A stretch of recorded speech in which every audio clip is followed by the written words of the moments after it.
Arrêtons-nous un instant et voyons quelle a été notre expérience aujourd'hui. La loi de l'Esprit divin qui en Jésus-Christ m'a-t-elle affranchi de la loi du péché et de la mort qui est dans mes membres et qui me faisait soupirer et demander la délivrance? Que tous ceux qui veulent être affranchis se souviennent de la voie que nous indique Paul. Vous avez été réconciliés avec Dieu par la mort de son Fils. À présent, il vous reste à être sauvés par sa vie. Romains 5,10. Vous savez que par la foi, cette vie est à vous avec toute sa puissance. Romains 6, 1, 11. Comptant sur la force de cette vie-là, vous êtes donné à Dieu pour le servir. Romains 6, 15, 22. Mais ce n'est plus dans un esprit de servitude et sous la loi que vous devez servir Dieu. C'est au contraire dans un esprit nouveau. Romains 7, 1, 6. Ne comprenant pas ceci, vous avez cherché à accomplir la loi à laquelle vous preniez plaisir et pourtant vous ne l'avez jamais pu. Romains 7, 14, 25. Écoutez, voici à présent le Saint-Esprit qui intervient. Romains 8, 1, 16. La foi en Jésus et en la vie qu'il vous envoie vous amène à recevoir en vous la vie de l'Esprit. Le Saint-Esprit a franchi de la loi et il maintient la vie de Christ par la vertu de sa présence. Romains 8, 2 nous donne la clé de cette vie d'affranchissement.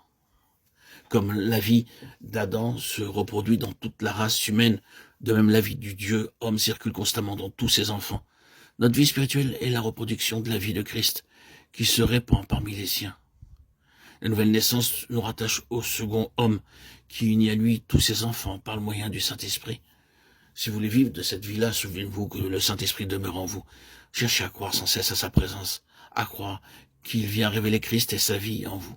Laissez-le régner en vous. Soyez prêts à lui obéir, à marcher selon l'Esprit.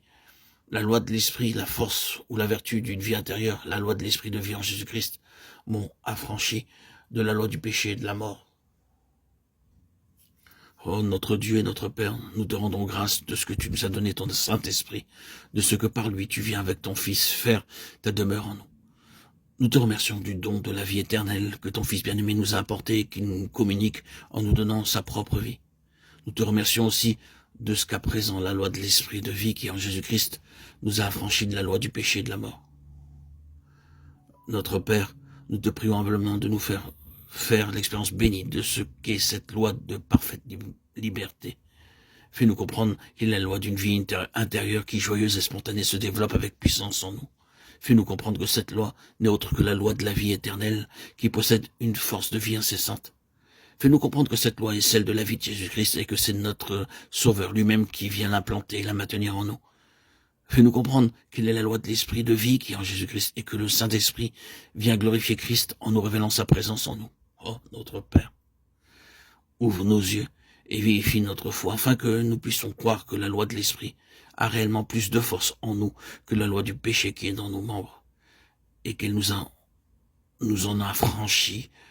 Nous pourrons alors faire mourir les actes de la chair et vivre de la vie de Christ. Oh, notre Père, daigne enseigner ces choses à tous tes enfants. Amen.